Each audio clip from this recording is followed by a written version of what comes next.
Everyone, welcome to back to our my channel. তোমরা সবাই কেমন আছো? আশা করছি তোমরা সবাই ভালো আছো। তো আমি নিশা নিয়ে চলে এলাম তোমাদের সামনে নতুন একটি ব্লগ। তো দেখতেই পাচ্ছ কীরকম শীতটা পড়েছে। তো বলো, আমার ব্লগ কি মিস করেছো কি করনি? হ্যাঁ, কমেন্ট করে কিন্তু অবশ্যই জানাবে। আমি কিন্তু বেশ অনেক দিন পর ব্লগ দিচ্ছি।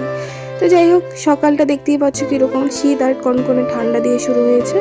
তো আজকে করে নিয়েছি হচ্ছে চিড়ে ভাজি আর হচ্ছে কি তোমার চা। তো এগুলো করার পরে তারপরে চলে গেলাম একেবারে স্নান করে পুজো দিতে। তো স্নান করে এখন ঠাকুরটা আগে লেপে নিচ্ছি, লেপে নেওয়ার পরে আমি পুজোটা দিয়ে নেব। আর আজকের ব্লগটা একটু অন্যরকম হতে চলেছে, ধামাকাধার হতে চলেছে। তোমরা কিন্তু পুরো ভিডিওটা কন্টিনিউ করবে, তবেই কিন্তু বুঝতে পারবে। তো চলো আগে পুজোটা দিয়ে নিই। আর এখন কিন্তু আমার ক্যামেরাম্যান হচ্ছে আমার দিদি, মানে দিদি না বোন বলবো জানি না। তো কারণ আমি ছোট হলেও ওকেই সবাই ছোট বলে, তো সেই কারণেই বললাম আর কি। তো যাই হোক, তো আমি এখন পুজো দিয়ে নিচ্ছি, দিদি কিন্তু ক্যামেরাটা ধরে দিচ্ছে। তো চলো আগে পুজোটা দিয়ে নিই, তারপরে আবার তোমাদের সাথে কথা হচ্ছে। তো চলো পুজো দিতে দিতে আগে তোমাদের সাথে একটু গল্প করে নিই। আচ্ছা আমাকে বলো তো, কে কে আমার ব্লগটা মিস করেছো? তো অবশ্যই কিন্তু কমেন্ট করে জানাবে। জানি বারবার বলছি, কারণ তোমাদের এই কমেন্টগুলো দেখতে কিন্তু আমার ভীষণ ভালো লাগে। তো আমার কিছু সমস্যার কারণে, মানে আমি একটু কাজে ব্যস্ত যেহেতু আছি, সেই কারণে কিন্তু তোমাদের সাথে ব্লগ শেয়ার করতে পারিনি। মানে ব্লগ যদি করেও রেখেছি, এডিট করার সময় পাইনি, বা কিছু ক্লিপ নিয়েছি কিছু ক্লিপ নিইনি, এরকম করে ছিল। তো সেই কারণে আমি তোমাদের সাথে কোনো ব্লগই শেয়ার করিনি।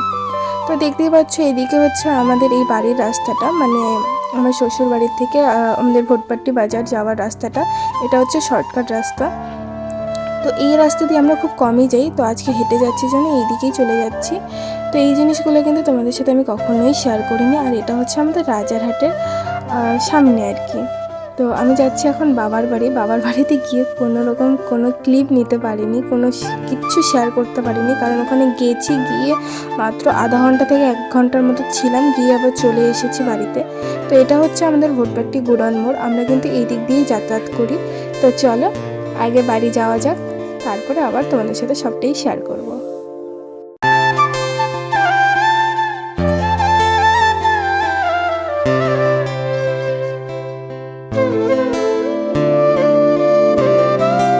আমাদের বাড়ি কিন্তু এই 2 দিক দিয়ে যাওয়া যায়। এটা হচ্ছে আমাদের ওই বাড়ির শর্টকাট রাস্তা, আর আরেকটা যেটা দেখালাম মানে পাকা রাস্তাটা, সেটা হচ্ছে কিন্তু একটু ঘুরে হয়। তো সেই কারণে যেহেতু হেঁটে যাচ্ছি, ভাবলাম কি না ওই দিক দিয়ে আর যাবো না, এই দিক দিয়ে আবারও যাই। তো চলো আগে বাড়ি যাওয়া যাক, বাড়ি গিয়ে আবার তোমাদের সাথে সবটাই শেয়ার করবো।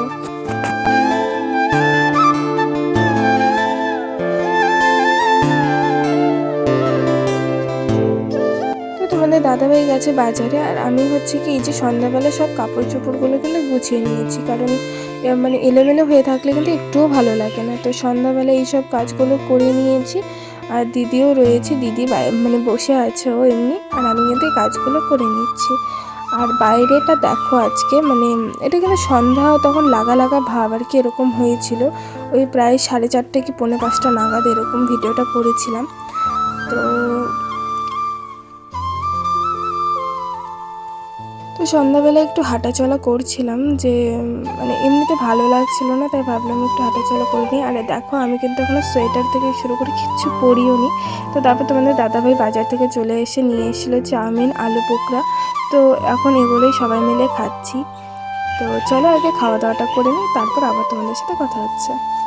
তো খাওয়া দাওয়া শেষে এখন তোমাদেরকে তো বলেইছিলাম যে ধামাকাদার ব্লগ হতে চলেছে।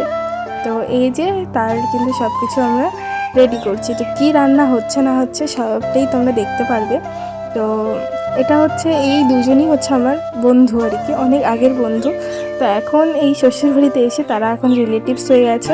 তো যাই হোক, তারা দুজনও এসছে আর দিদিও আছে। তো ভাবলাম সবাই মিলে একটু মজা করে খাওয়া যাক, আজকের দিনটা একটু এনজয় করা যাক। আর এইদিকে দেখো আমার বন্ধুকে, বাপরে বাপ, গান শুনেছে, নাচা চালু করে দিয়েছে। তো যাই হোক, তারা কিন্তু ভীষণভাবে হেল্প করেছে বলতে তারাই এগুলো করেছে, জাস্ট আমি বসে বসেই ছিলাম। তো মানে ওরা দুজন এত ভালো রান্না করেছে না, মানে কি বলবো আর। তো চলো তোমাদের সাথে শেয়ার করে দিই। তো এদিকে হয়েছে চিলি চিকেন কম মাংস বেশি হয়ে গেছে, মানে কিন্তু ভীষণ দুর্দান্ত টেস্ট হয়েছিল কিন্তু। আর সাথে ছিল ফ্রাইড রাইস। তো এটাই আজকের মেনুতে ছিল। আর এই দেখো ওরা রান্না করছে আর আমি এদিকে ভিডিও করছি, মানে কি বলবো আর। তো সবাই মিলে হাসাহাসি করছিলাম, অনেক ভালো মানে দিনটা কাটিয়েছিলাম। তো এই দিনটা আর ভুলতে পারবো না, কারণ আমাদের বন্ধুত্বের মধ্যে একটু ফাটল ধরে গিয়েছিল। তো যাই হোক, এখন সব কিছু আবার ঠিকঠাক হয়ে গেছে। আমরা সবাই আবারও একসাথে এরকমই থাকবো, সারাটা জীবন থাকার চেষ্টা করব। তো এদিকে কিন্তু সব কিছু নিয়ে এখন বসে পড়েছি খেতে। তো চলো, আজকের ভিডিওটা এই পর্যন্ত। কেমন লাগলো অবশ্যই কিন্তু কমেন্ট করে জানাবে। তো দেখা হচ্ছে নেক্সট কোনো ব্লগে। ততক্ষণ তোমরা ভালো থেকো, সুস্থ থেকো।